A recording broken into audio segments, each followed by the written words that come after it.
The forest wasn't just trees, it was a mouth waiting to swallow you whole. Imagine for a second that silence isn't peaceful. Silence is a threat. In the deep winter of the Mohawk Valley, 500 years before any European boot touched this soil, silence meant the enemy was holding their breath, waiting for you to exhale. You can almost feel the frost biting at your exposed skin, can't you? The air is so sharp it tastes like iron. This is a world where trust has been extinct for generations. Every shadow stretching across the snow looks like a warrior from the Seneca or the Cayuga, painted in colors that scream death. Your heart hammers against your ribs, not because you are cowardly, but because you are smart. You know the stories. You know that blood feuds here aren't settled with words, they are settled with fire and the complete erasure of bloodlines. It's a cycle of revenge so dizzying that no one remembers who started it. Was it a stolen harvest? A murdered brother? It doesn't matter anymore. The only currency left is pain. Picture the smoke rising from a burning longhouse in the distance. It's a gray smudge against a blinding white sky. That smell, charred wood and panic, is the perfume of this era. People are terrified to sleep, terrified to hunt, terrified to live. It is a time of insanity where the only law is the club and the arrow. And sitting at the center of this web of terror is a man, or perhaps something less than a man, twisted by so much hate that legend says snakes grew from his hair. They called him Haudenosaunee. Just hearing his name makes the brave shiver. He is the blockage in the artery of humanity, the monster who loves the chaos. But even in the deepest, darkest winter, the snow eventually has to melt. You just have to survive long enough to see the first drop of water. This is where we stand right now, on the precipice of total annihilation. It feels familiar, doesn't it? That sense that the world is fracturing, that neighbors are enemies, that the systems are broken beyond repair. We look at our modern world and see division, but we have never seen darkness like the morning wars. Yet, it was from this absolute bottom, this pit of despair, that something impossible grew.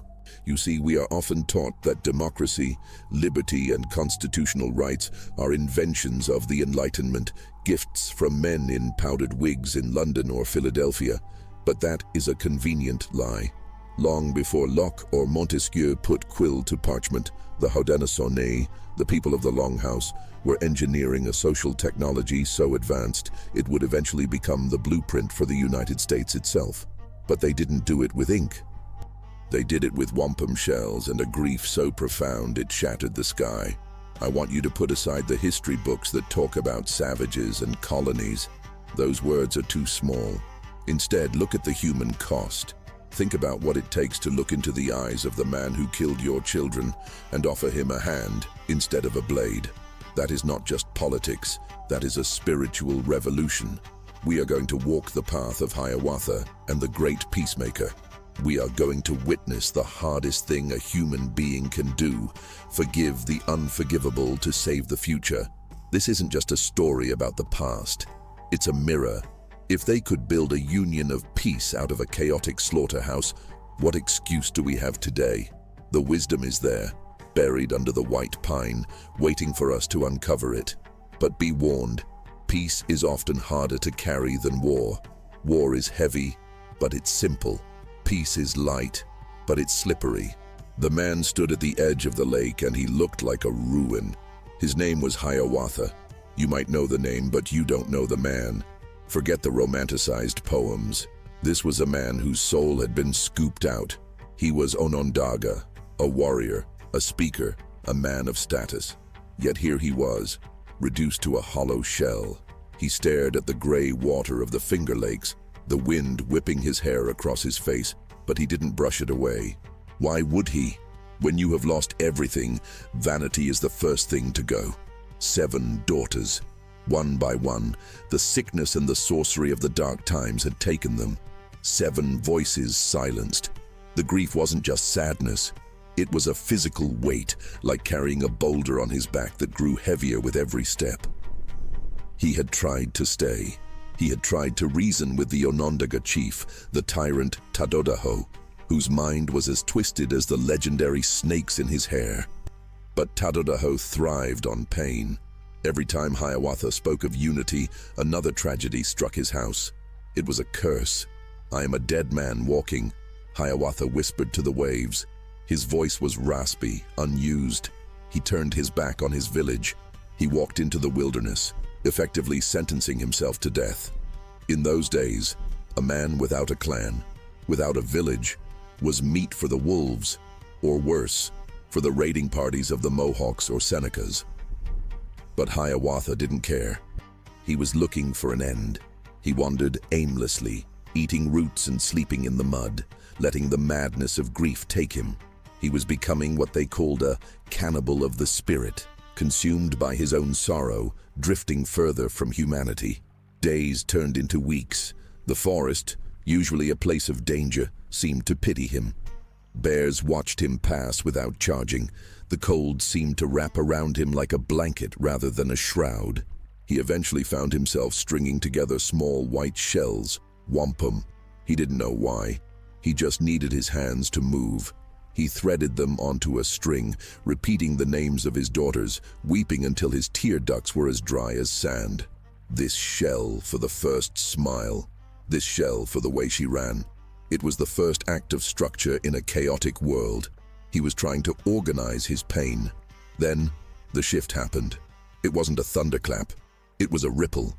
Hiawatha was sitting by a stream, washing the mud from his face, when he saw a reflection that wasn't his own. He spun around, his hand reaching for a knife he no longer carried. Standing there was a man who seemed to radiate a strange, calm light. He wasn't Onondaga. He was an outsider, likely a Huron from the north across the great water. He stood in a canoe made of white stone, or perhaps it was birch so pale it looked like stone, that floated unnaturally high on the water. The stranger didn't have a weapon.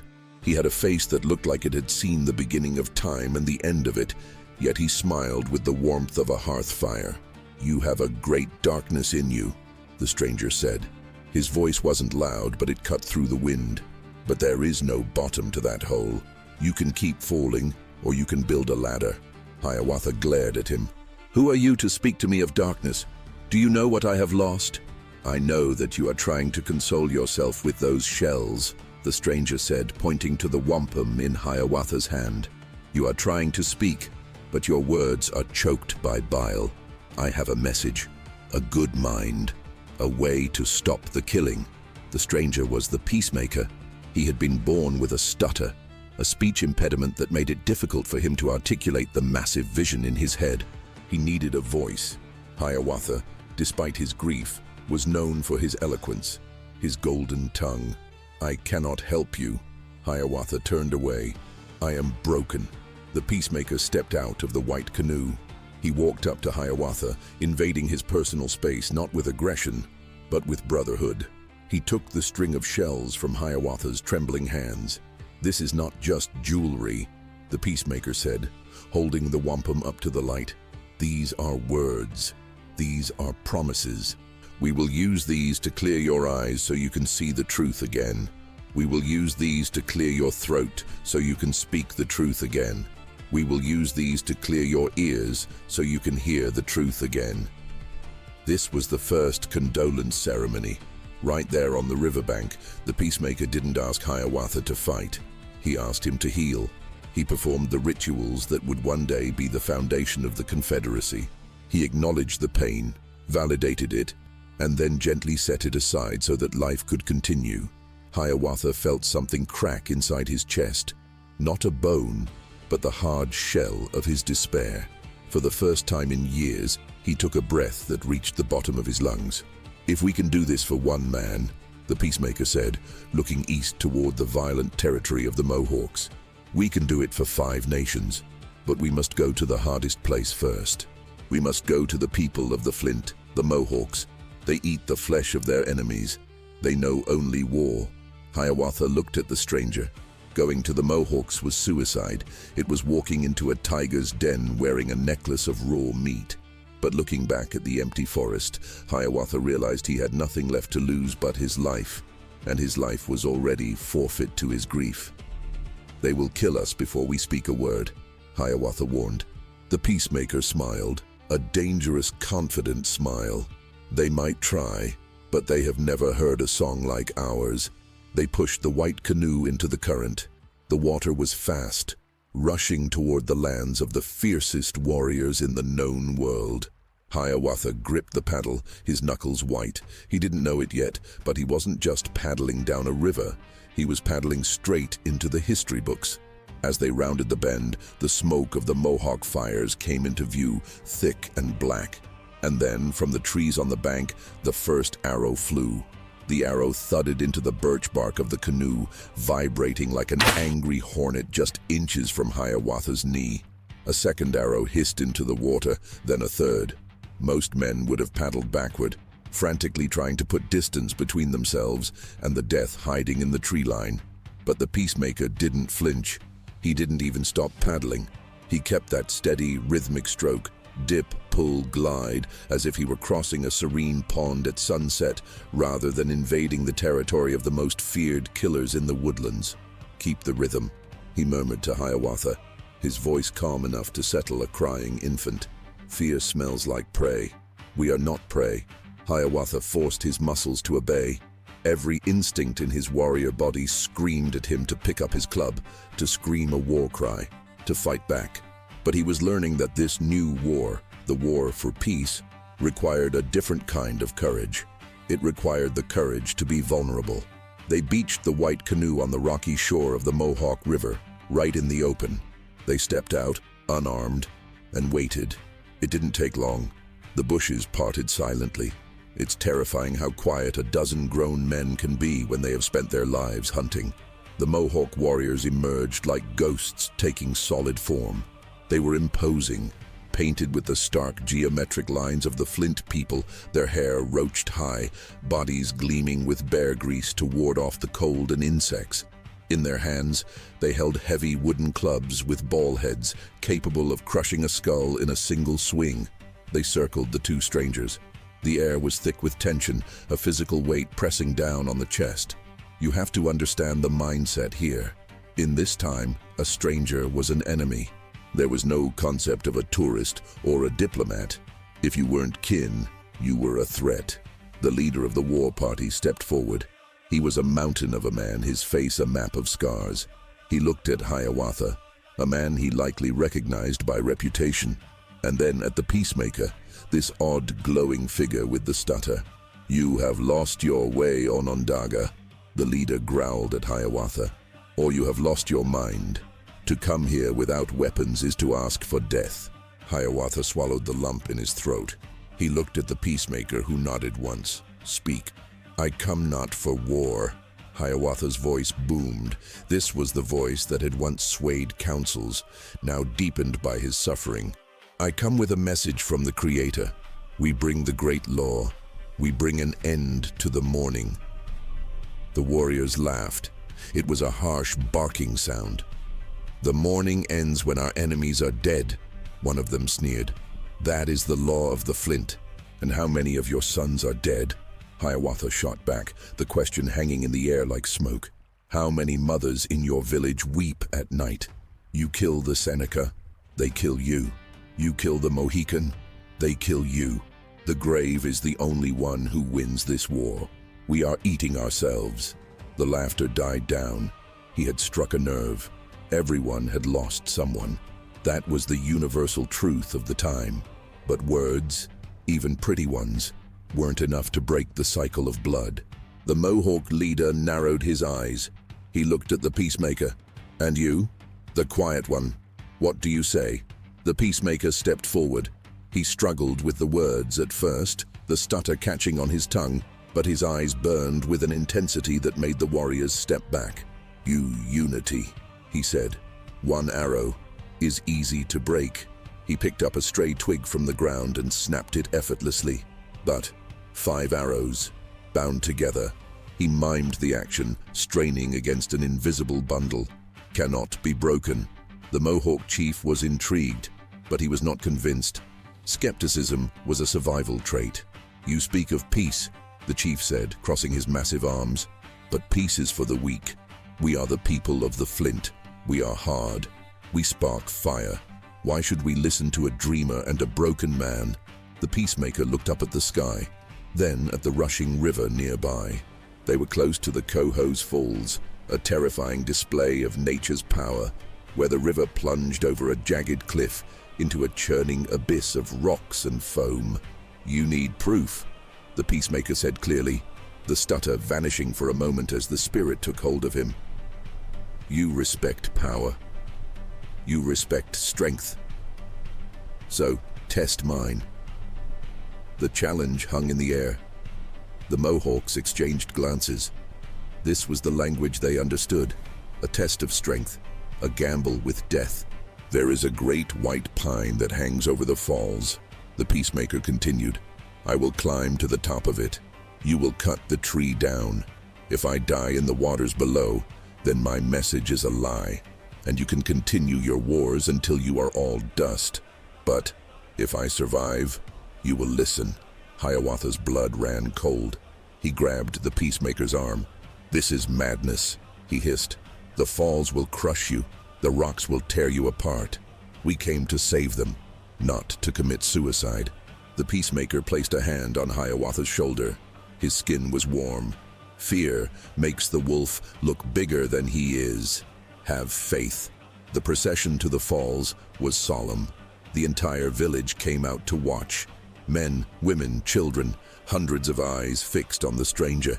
The roar of the Cohoes Falls was deafening, a constant thunder that vibrated in the soles of their moccasins. The mist rising from the bottom was freezing. Overhanging the precipice was a massive white pine, its roots clinging to the rocky edge, its branches stretching out over the void. The Peacemaker climbed. He moved with the grace of a squirrel, ascending higher and higher until he was just a silhouette against the gray winter sky. He sat on the highest branch, looking down at the churning white water 100 feet below. He didn't look scared. He looked like he was resting. The Mohawk chief signaled his warriors. 3 men with sharp stone axes approached the trunk. Thwack! The sound of stone on wood echoed over the roar of the water. Thwack!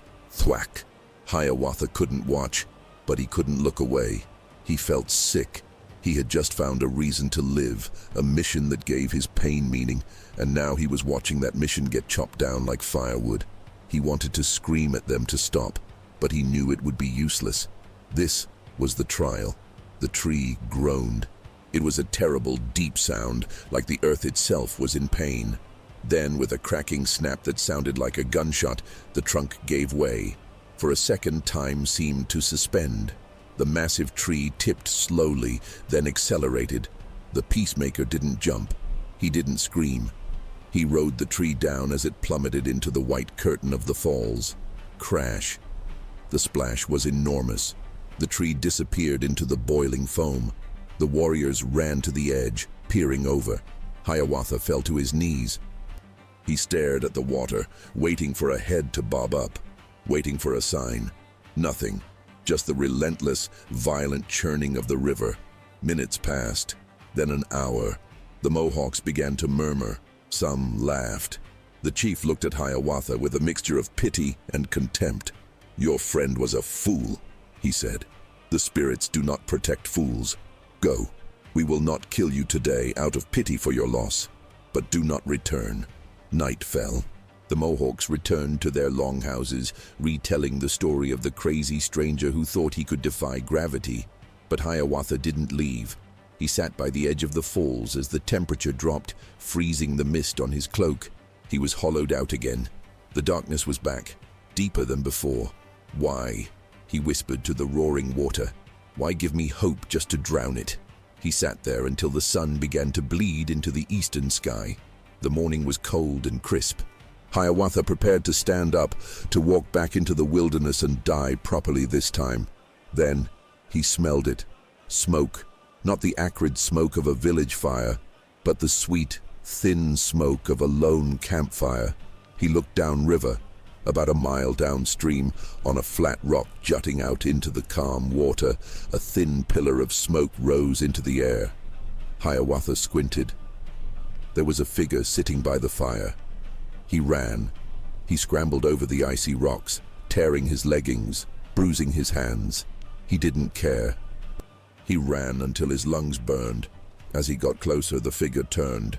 It was the Peacemaker. He was dry. He was calmly roasting a fish on a stick. He looked up as Hiawatha stumbled onto the rock, panting and weeping. "You took a long time," the Peacemaker said, offering a piece of the fish. "I was getting hungry." Hiawatha stared at him, touching his arm to make sure he was real. "How?" "The falls. The rocks. I told you." The Peacemaker smiled. "Unity. The branches held me. The water carried me. The spirits have a purpose for us, and drowning is not it." They walked back to the Mohawk village together as the sun fully rose. When the warriors saw the Peacemaker walking into the clearing, unblemished, eating a piece of fish, the silence was absolute. The chief dropped his club. This was impossible.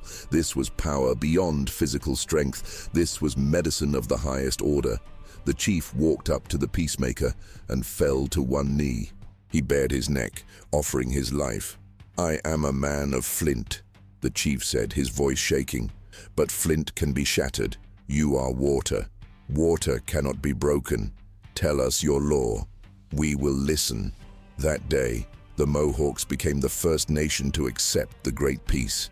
They became the keepers of the Eastern Door. They were the fiercest warriors, and now they were the fiercest protectors of peace. It was a victory, a massive one. Hiawatha felt the weight on his back lighten. But as they sat in the longhouse that night, discussing the next steps, the Peacemaker looked west. His expression wasn't triumphant, it was worried. "We have the flint," he said quietly, "but the road gets darker.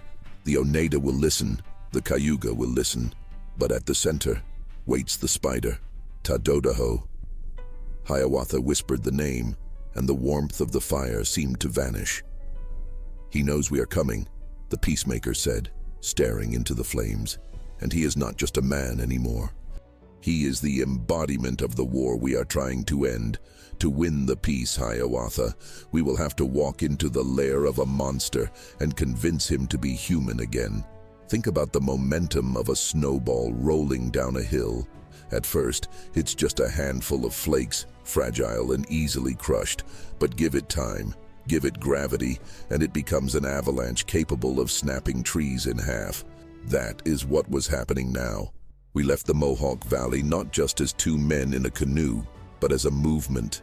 The Mohawks, the fiercest killers in the land, were now walking behind the Peacemaker. Imagine the visual of that procession. You have the Peacemaker, unarmed and serene. You have Hiawatha, still carrying the heavy shadow of his grief, but walking upright for the first time in years.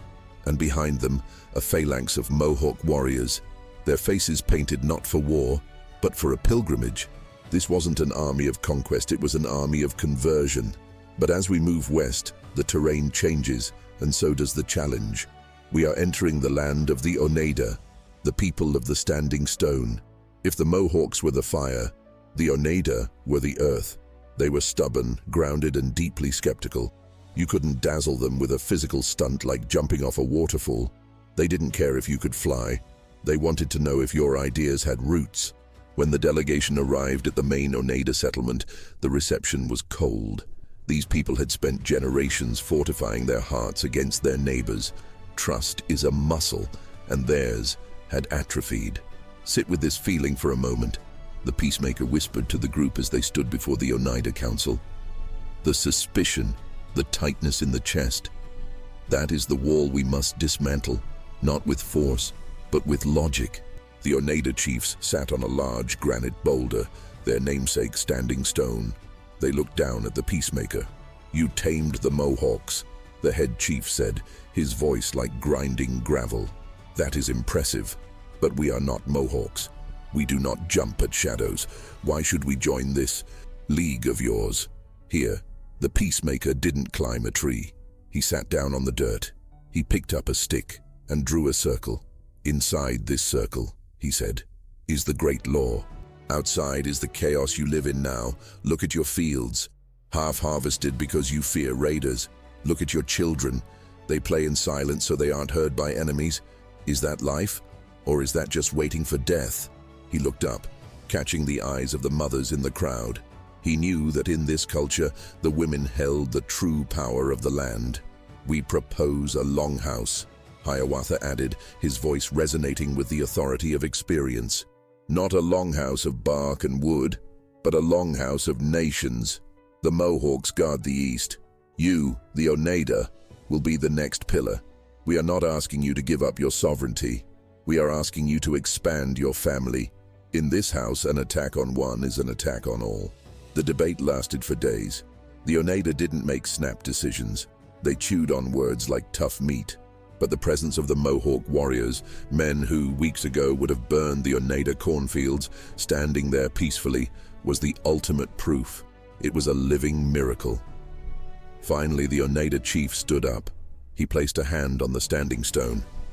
"The stone does not move," he said, "but even the stone can be warmed by the sun. We will join." 2 nations down, 3 to go. But now, the path turned dark. To get to the next nation, the Cayuga, they had to pass through the heart of the territory of the Onondaga, Hiawatha's home. As the procession moved through the dense forests of central New York, Hiawatha fell silent. He could smell the specific scent of the Onondaga fires, a mix of hickory and pine that triggered a flood of memories. Somewhere, just over those hills, was the village where his daughters had died. Somewhere over there sat Haudenosaunee, the sorcerer, the man who had twisted Hiawatha's life into a knot of misery.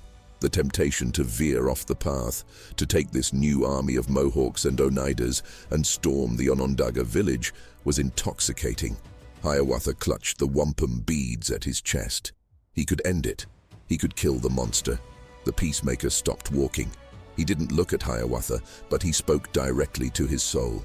"Revenge is a fire that burns the arsonist," he said softly. "If we go to Haudenosaunee now, with weapons drawn, we prove him right. We prove that force is the only law. We cannot conquer him, Hiawatha. We must surround him with peace until he has no choice but to surrender to it." It was the hardest thing Hiawatha ever had to do. He had to walk past his own grief. He had to leave the villain on his throne for a little longer. They bypassed the Onondaga and descended into the marshlands of the Cayuga, the people of the Great Swamp. This was a different world. Fog hung low over the water, obscuring the path. The Cayuga were a people living in constant anxiety, because they were caught between the powerful Senecas to the west and the Onondagas to the east. They were the punching bag of the region. They were elusive, hiding in the reeds, striking from the shadows and vanishing. Finding them was the first challenge. They didn't want to be found.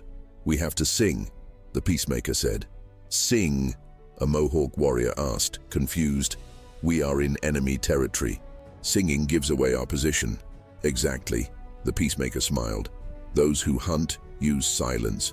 Those who bring peace must be loud. We must show them we are not afraid." And so they sang, the Hiawatha, the hymn of peace. It started as a low hum, a vibration in the chest, and grew into a chant that echoed off the water.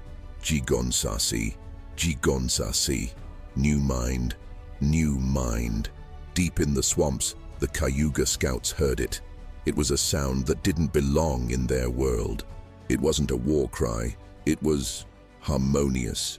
Curiosity overcame fear. Slowly, canoes emerged from the mist. The Cayuga chiefs were weary men. They looked at the assemblage, Mohawks, Oneidas, and the Peacemaker, and they saw something they hadn't seen in a lifetime: safety. "We are tired of hiding in the mud," the Cayuga chief admitted, his shoulders slumping. "We are tired of sleeping with one eye open, but we are weak. What can we offer this great league?" "You offer the pipe," the Peacemaker said gently. "You are the people of the Great Swamp. You know the shifting ground. You will be the keepers of the dialogue. When the other nations are angry and hot, you will be the cool water that soothes them." The Cayuga joined not out of strength, but out of a desperate need for sanctuary, and in the great law, they found it. Now the procession was massive. 3 nations, a triangle of peace in a land of war. But as they sat around the council fire that night, celebrating the union of the Cayuga, the mood was heavy, because everyone knew what was left. To the far west lay the Seneca, the keepers of the western door. They were the most numerous, the most militant, and the most terrifying of all the nations. They controlled the hills. They had armies that could crush the other three combined. And sitting in the center, like a spider in a web that was slowly being cut away, was Haudenosaunee. Hiawatha sat by the fire, restringing his wampum. The Peacemaker sat beside him. "We are building a house," the Peacemaker said, looking at the flames. "We have the floor and 2 walls, but we are missing the roof, and we are missing the hearth." "The Seneca will not listen to songs," Hiawatha warned, "and they will not look at drawings in the dirt. They respect only one thing." "What is that?" "Balance," Hiawatha said. "They are the weights on the scale. If we cannot bring them in, the whole house tips over. And Haudenosaunee knows this. He is likely sending runners to them right now, whispering poison in their ears, telling them that we are a threat to their power." The Peacemaker nodded. "Then we must move fast. But we need one more voice, a voice that the Seneca respect more than any warrior." "Who?" "The Mother of Nations," the Peacemaker said. "Haudenosaunee." Hiawatha's eyes widened. Haudenosaunee was a legend, a woman who lived at the crossroads of the nations. It was said that her longhouse was a neutral zone where warriors from opposing sides could eat and rest, provided they left their weapons at the door. She fed the armies. She was the sustainment of the war. If she stopped feeding the war would starve. "She is the key to the Seneca," the Peacemaker said, standing up. "And she is the key to the women. We cannot build a peace of men alone. It will be too brittle. We need the mothers." The wind shifted, blowing from the west. It carried the scent of snow and impending violence. "Tomorrow," the Peacemaker commanded, addressing the gathered chiefs of 3 nations, "we go to the Peace Queen, and then we go to the western door to face the giants. Prepare your minds. The easy part is over." Hiawatha looked into the darkness. He could feel the eyes of Haudenosaunee on him.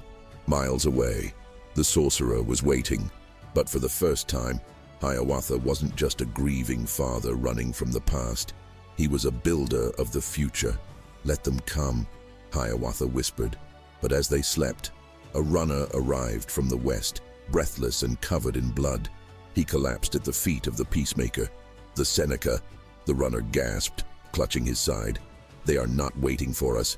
They have mobilized. They are marching to the Cayuga border. Thousands of them." The Peacemaker looked at Hiawatha. The test had begun. The avalanche of peace was about to collide with a mountain of war. Panic is a highly contagious disease, and that night it infected the camp instantly. The runner's words, thousands of them, hung in the cold air like a death sentence. Imagine the scene. You have 3 nations, Mohawk, Oneida, Cayuga, who have only just learned to stop killing each other. Their trust in this new great peace is fragile, like thin ice on a fast river. When faced with an existential threat like the Seneca army, muscle memory takes over. Within seconds of the runner collapsing, the Peace Council turned into a war room. Mohawk warriors were already applying fresh war paint, the geometric patterns sharp and aggressive in the firelight. They were checking the edges of their stone clubs. The Cayuga were talking about defensive positions in the marsh. The old instincts were back. Kill or be killed. Hiawatha felt the adrenaline surge. His hand instinctively went to his belt for a weapon that wasn't there. He looked at the Peacemaker. The Peacemaker was sitting perfectly still. He hadn't moved a muscle since the runner arrived. He was just watching the chaos swirl around him, a calm eye in a hurricane of fear. "Stop," the Peacemaker said. It wasn't a shout. It was barely a whisper. Yet somehow it cut through the noise of sharpening weapons and shouting chiefs. He stood up. "If you pick up those clubs," he said, his voice gaining strength, "then everything we have done, the Cohoes Falls, the Standing Stone, the songs in the swamp, it was all for nothing. If you fight the Seneca, you become the very thing we are trying to bury." A huge Mohawk war chief stepped forward, his chest heaving. "They are coming to slaughter us. Do we just stand here and let them take our scalps because you dreamed of peace?" "No," the Peacemaker said. "We do not stand here. We march to meet them. A murmur of confusion rippled through the crowd, marched to meet an army 10 times their size.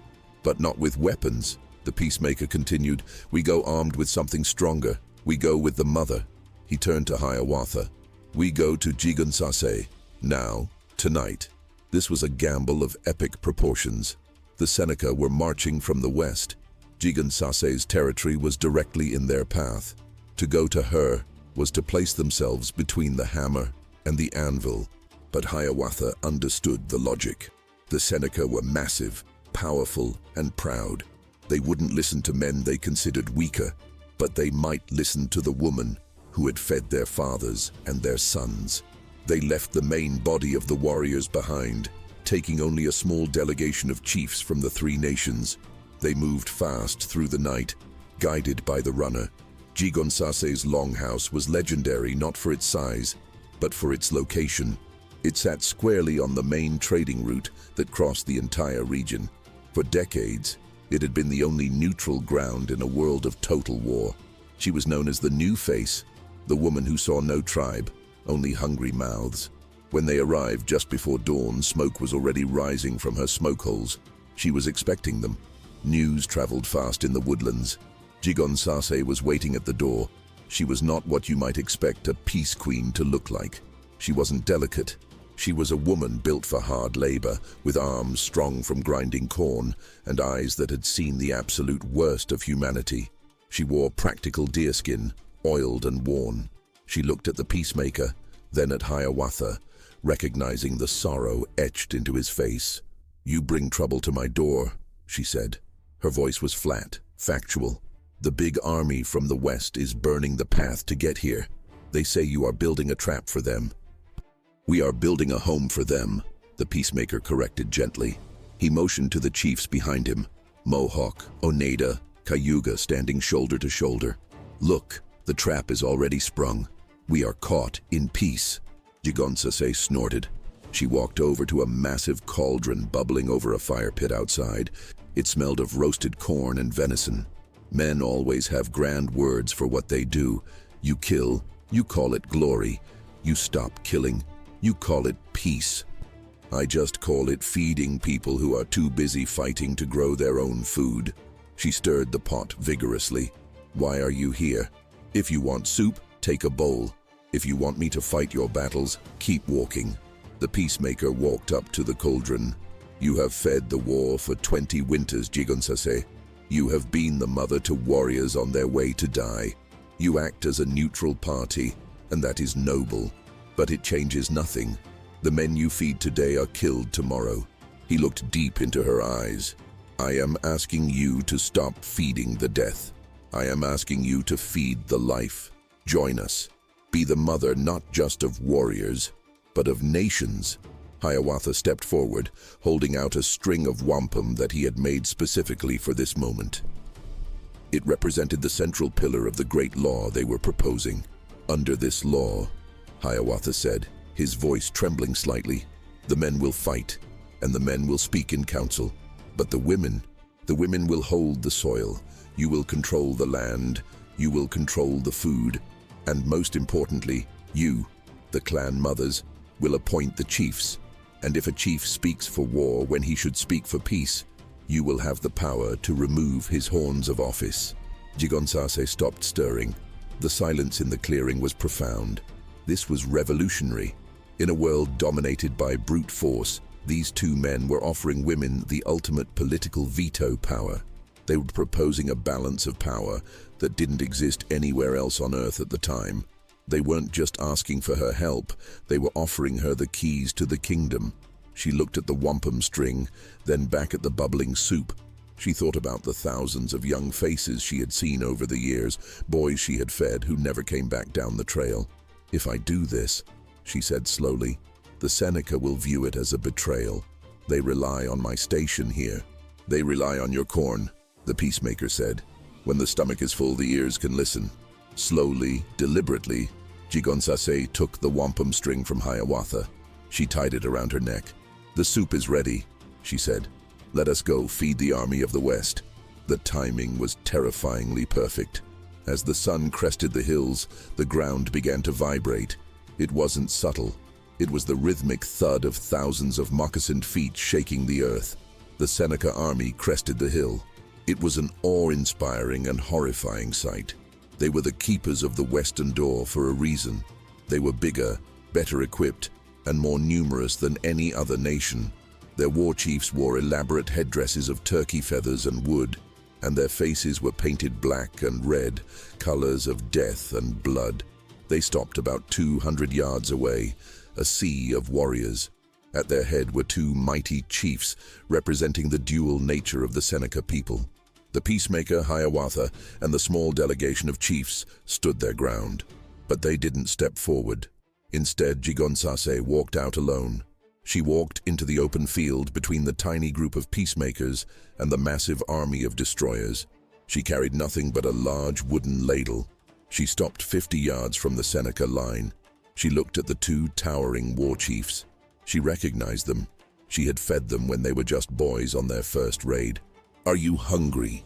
she called out. Her voice wasn't loud, but in the sudden silence of the standoff, it carried perfectly. The Seneca chiefs were confused.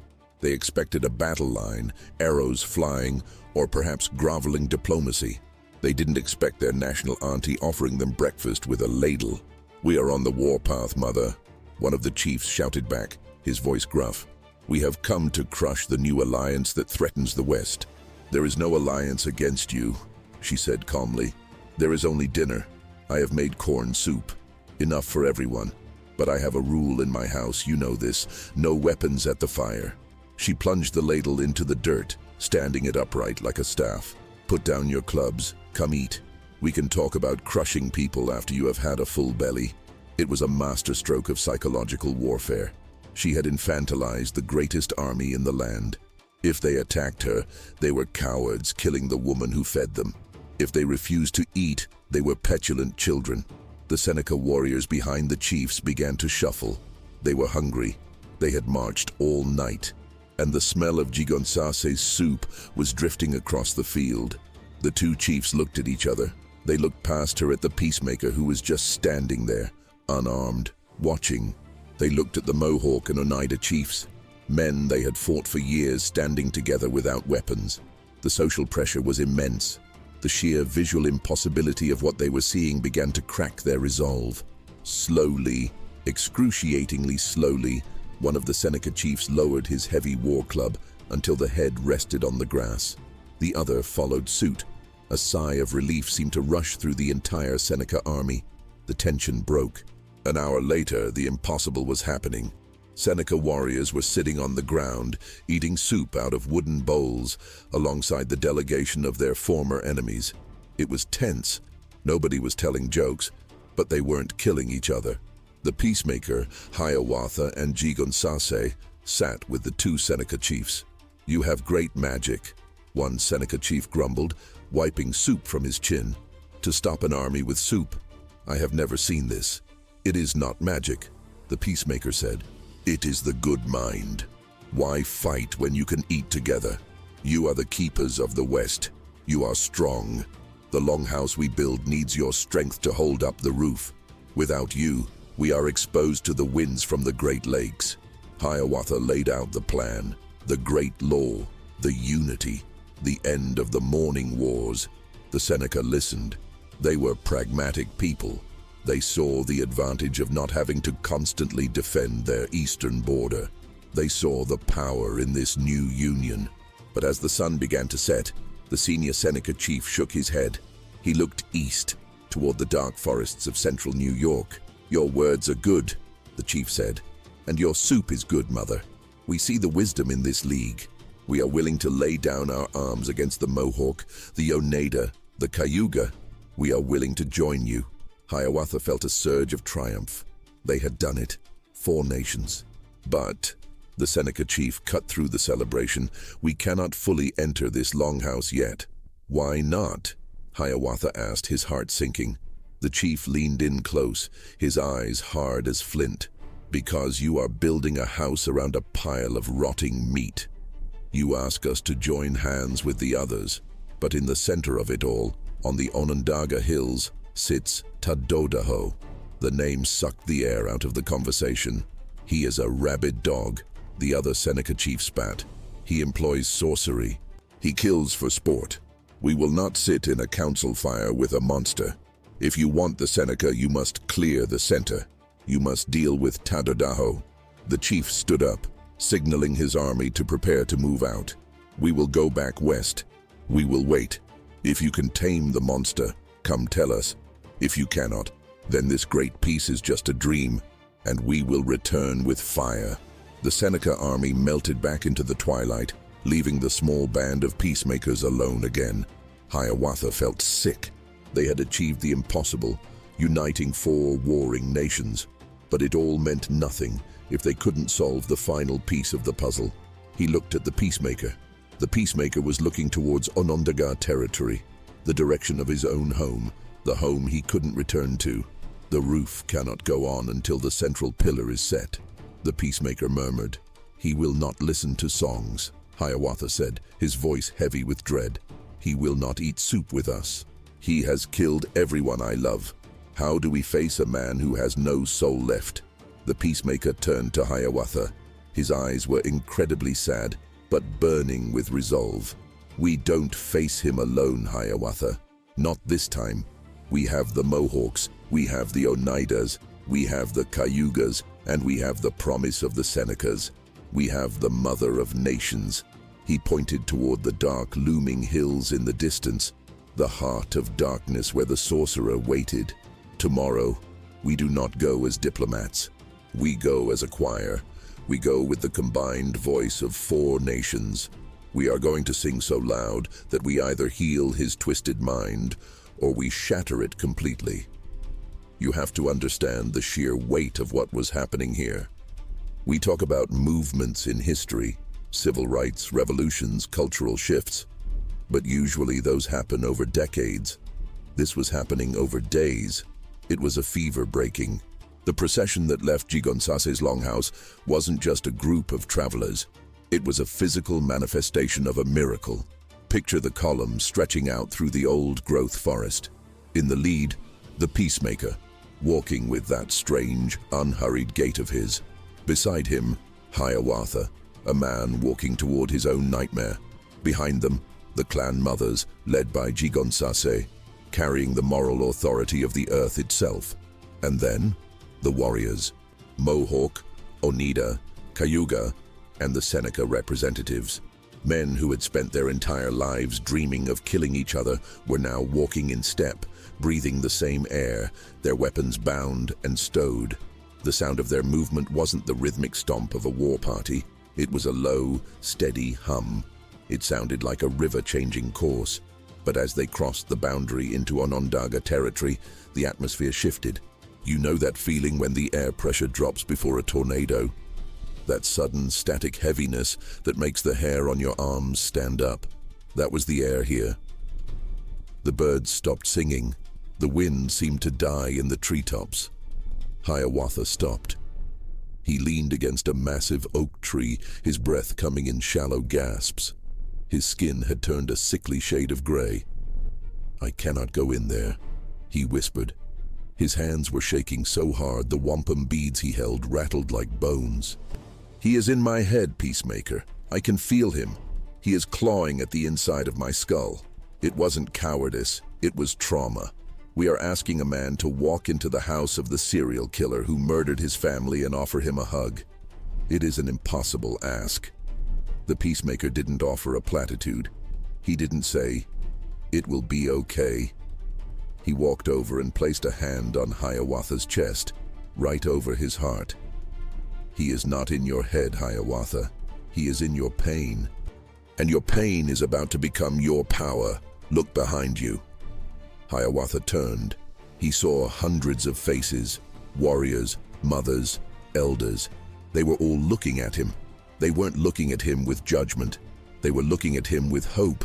He realized in that moment that he wasn't just Hiawatha, the grieving father, anymore. He was the tip of the spear. If he broke, they all broke. He took a deep breath, swallowing the bile of his fear. "Let's go," he rasped. "Let's end this." They reached the shores of Onondaga Lake as the sun began to dip, casting long, blood-red shadows across the water. The smoke from the main village rose in a thick, choking column. It didn't smell like cooking fires. It smelled like sulfur and rot. As they approached the village, there were no guards, no scouts. It was as if the village itself was a corpse, rotting in the open. The few people they saw scurried into the shadows, eyes wide with terror. They looked malnourished, their spirits broken. This is what tyranny does. It doesn't just kill the body, it eats the soul. And there, in the center of the village, sat the lair of the beast. It wasn't a longhouse. It was a twisted shack of bark and bones, set apart from the others. The ground around it was bare, as if the grass refused to grow there. Sitting in front of it was Haudenosaunee. Now, history describes him as a monster. The legends say he had 7 crooks in his body and snakes growing from his hair. When you see him through the eyes of the people of that time, you understand why. He was a man twisted by a lifetime of hatred. His body was contorted, likely from a disease or a birth defect that had been exacerbated by living in filth and rage. His hair was a matted, writhing mess that looked in the dim light exactly like a nest of vipers. He didn't look human. He looked like a knot of raw nerves and malice. He was waiting for them. He held a club made of black wood, and his eyes were voids. There was no light in them, only a consuming hunger. The procession stopped 50 yards away. The silence was deafening. Even the Peacemaker seemed to pause. The sheer magnitude of the negative energy rolling off this man was like a physical wall. Haudenosaunee opened his mouth, and his voice was a wet, grinding sound. "You bring a crowd to watch you die, Hiawatha," he sneered. "I missed you. I still hear your daughters screaming in the night. It is sweet music." A collective gasp went through the crowd. The cruelty was so precise, so surgical. Hiawatha's knees buckled. He looked like he had been punched in the gut. This was the test. Haudenosaunee wanted a reaction. He wanted anger. He wanted violence. Because if Hiawatha attacked him, the peace was broken, and the cycle of war would restart instantly. The Peacemaker squeezed Hiawatha's shoulder, a silent command. "Hold." "We did not come to fight you, Haudenosaunee," the Peacemaker called out. His stutter was gone completely now. His voice was clear as a bell. "We came to heal you." Haudenosaunee laughed. It was a screeching sound. "Heal me. I am the power of this land. I am the storm. You are weaklings singing songs to flowers. I will crush you." He raised his club and let out a guttural shriek. It was a signal. From the shadows of the woods, Onondaga warriors emerged. They didn't look like they wanted to fight. They looked like they were forced to. They were terrified of their master. "Sing," the Peacemaker commanded. "Now?" Hiawatha asked, his voice barely audible. "Now." And they began. It wasn't a war cry. It was the hymn of peace. 600 voices, representing 4 nations, hit the first note together. Hi, hi. The sound hit Haudenosaunee like a physical blow. He actually flinched, covering his ears. He wasn't used to harmony. He lived in chaos. This wall of organized sound, of pure intention, was agonizing to him. "Stop it!" he screamed, swinging his club at the air. "Stop the noise!" But they got louder. The Peacemaker walked forward, step by step. Hiawatha walked beside him. They were walking straight into the radius of a man who could kill them with a gesture. "Jigon-sasi, Jigon-sasi." The Onondaga warriors lowered their weapons. They had never heard this sound before. It was unlocking something in their genetic memory, a time before the wars, a time of sanity. They looked at their twisted chief, then at the glowing face of the Peacemaker. Haudenosaunee writhed. It was as if the song was burning him. He fell off his seat, crawling in the dirt, his body spasming. The snakes in his hair seemed to hiss. The Peacemaker didn't stop. He walked right up to the writhing figure. He stood over the most dangerous man in the world. "The mind is twisted," the Peacemaker said, his voice cutting through the singing. "But the mind can be straightened." He looked at Hiawatha. "Medicine. Now." Hiawatha stepped forward. He held a bowl of medicine water prepared by Jigon-sase. His hands were steady now. He looked down at the man who had destroyed his life. He saw the deformity. He saw the filth. And for the first time, he didn't see a monster. He saw a man in pain. A man who had been consumed by his own hate until there was nothing left. Hiawatha knelt. He was within striking distance. Haudenosaunee could have ripped his throat out. "Drink," Hiawatha said softly. Haudenosaunee looked up. His eyes were wild, darting back and forth. He saw Hiawatha's face. He expected to see a reflection of his own hate. He expected to see a victim, but he saw forgiveness. And that was the one thing Haudenosaunee had no defense against. He knew how to fight hate. He knew how to fight fear. He had no idea how to fight love. He froze. His body went rigid. Hiawatha tipped the bowl. The cool water touched Haudenosaunnee's cracked lips. Then, the unthinkable happened. The Peacemaker reached out and touched Haudenosaunnee's head. He began to comb the matted, filthy hair. "We will comb the snakes from your mind," the Peacemaker whispered. It was an exorcism, not of demons but of trauma. With every stroke of his hand, the tension in Haudenosaunnee's body seemed to release. The snakes, the knots, the filth, the symbols of his madness were smoothed out. The singing reached a crescendo. The air was vibrating. Haudenosaunee let out a long, shuddering breath. It sounded like a death rattle, but it was the opposite.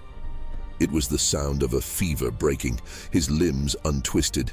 The darkness in his eyes began to recede, replaced by a confused, terrified clarity. He looked at his hands. He looked at Hiawatha.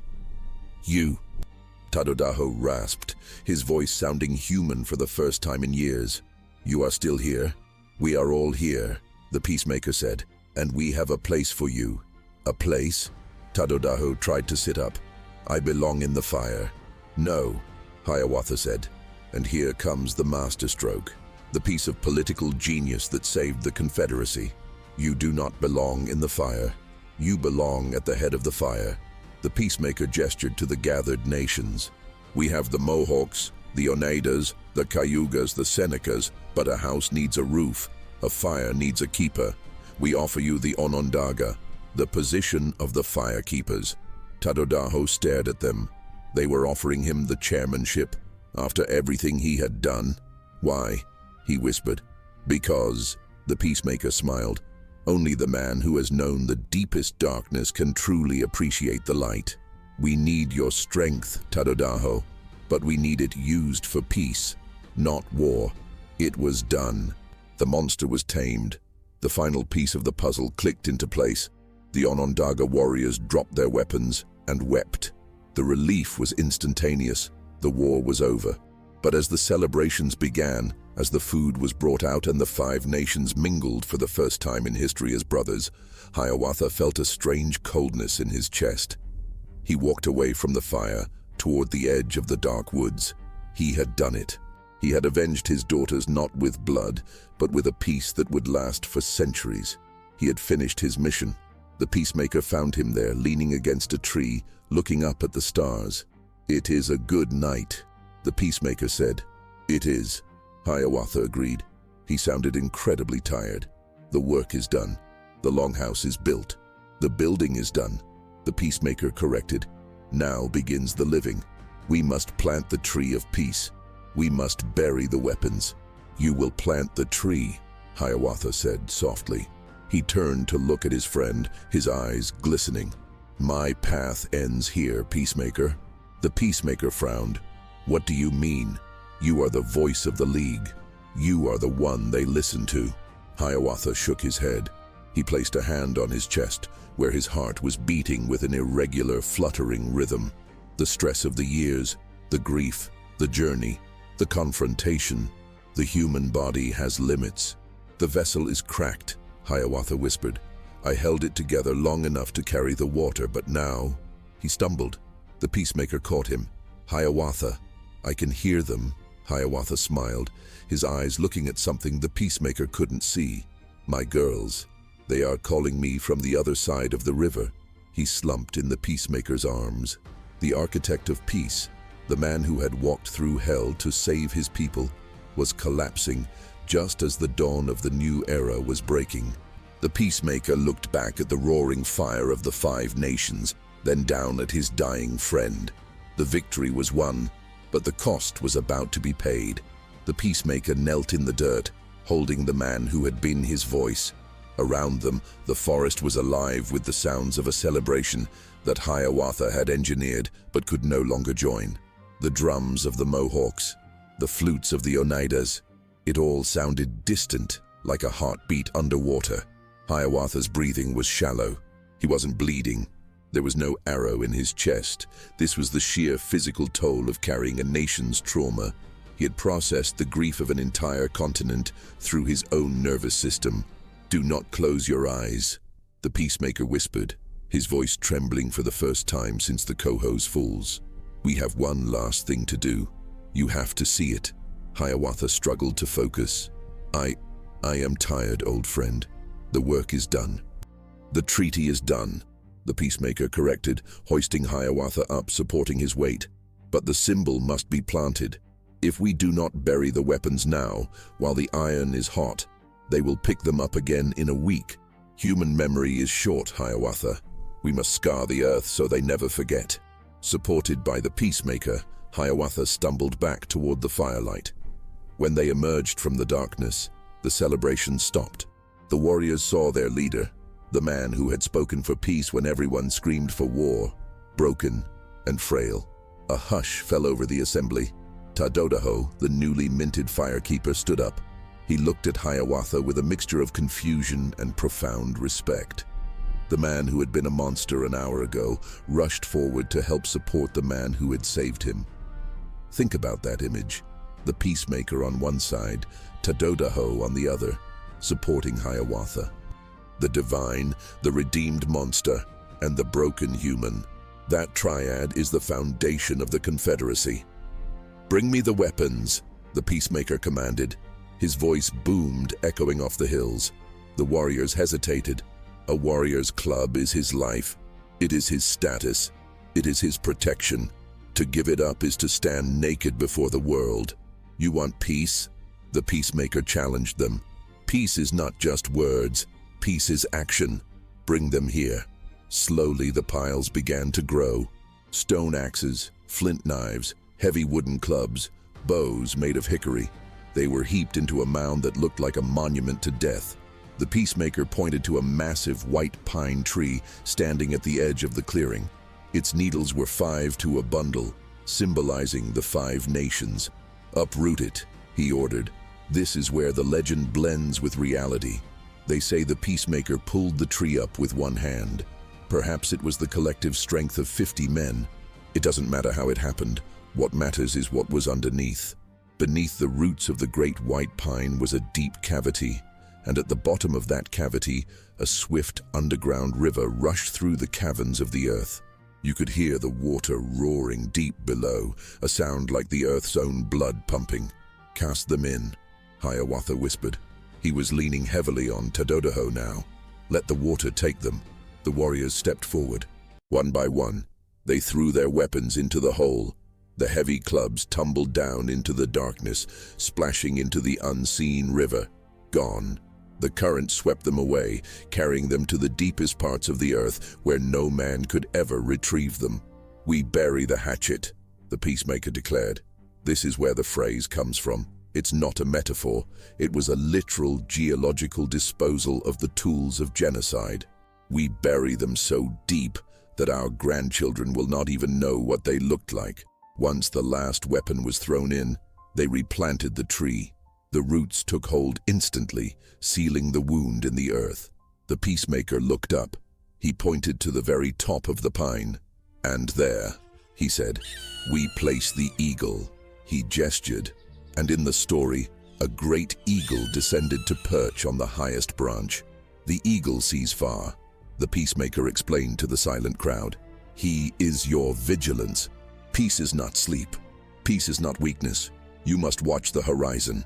If you see evil approaching, if you see the smoke of discord, you must sound the alarm. You are not warriors of the club anymore. You are warriors of the mind." Hiawatha watched the eagle settle. He felt the vibration of the tree taking root in the soil. He looked at the faces of the young men, Seneca and Oneida, standing side by side, empty-handed. They weren't looking at each other with suspicion. They were looking at the tree. Hiawatha let out a breath he felt he had been holding for 10 years. The knot in his chest unraveled. He turned to Haudenosaunee.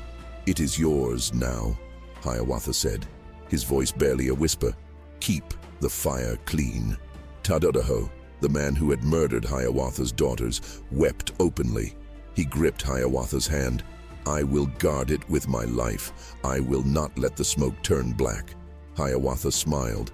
He pulled away from their support. He stood on his own for a moment, looking at the stars through the branches of the great peace tree.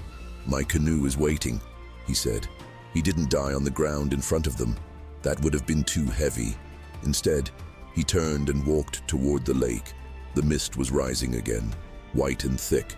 "Hiawatha," the peacemaker called out, but he didn't run after him. He knew. Hiawatha walked into the water. He stepped into his canoe, the same one he had used to wander in his grief. He pushed off. The mist swallowed him. Some say he paddled into the sky. Some say he simply faded into the dawn.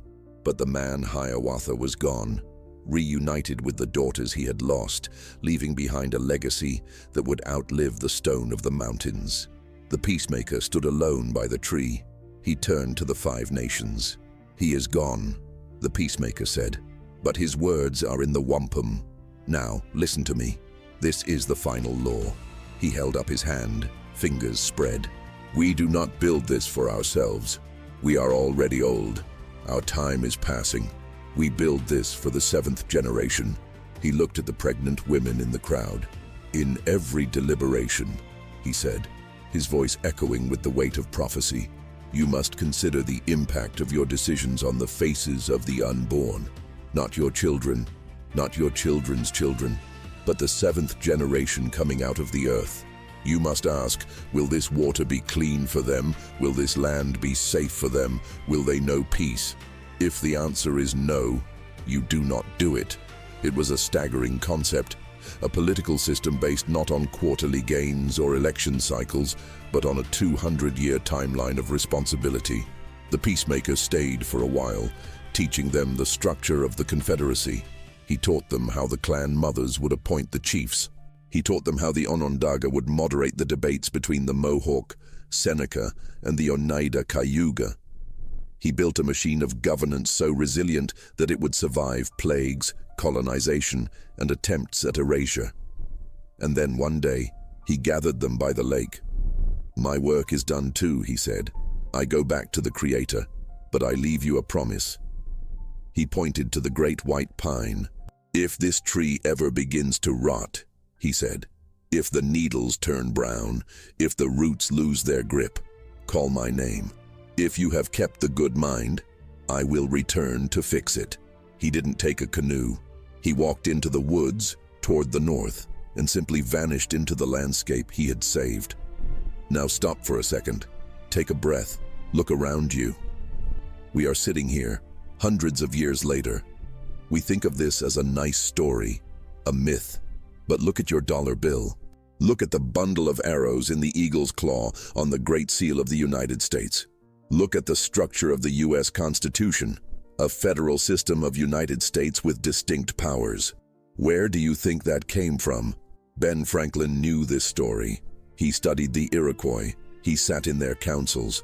The blueprint of modern democracy wasn't just written in Greek, it was spoken in Mohawk. But here is the haunting part, the part that keeps me up at night. The peacemaker said the tree would hold as long as we kept the good mind, as long as we buried the weapons, as long as we thought of the 7th generation. Look at our world today. Look at how we treat each other. Look at how we treat the earth. We have dug up the hatchets. We have poisoned the water. We are making decisions based on today, not the 7th generation. The great white pine is shaking. The needles are turning brown. The story of the peacemaker isn't a history lesson. It's a warning. We are standing at the edge of the Cohoes Falls again. The world is fracturing again. The morning wars are happening on our screens, in our comment sections, in our streets. We are eating ourselves, just like they were. But the blueprint is still there. The tree is still standing, waiting for us to remember how to sit under it. So, here is my question to you, the final hook of this entire journey. The Peacemaker and Hiawatha showed us that even the darkest, most broken society can be healed if people are brave enough to drop their weapons and speak with a good mind. They did it with Stone Age technology. We have all the knowledge in the world. If they could build a paradise out of hell, what are you going to build with the time you have left? The eagle is watching. What does he see?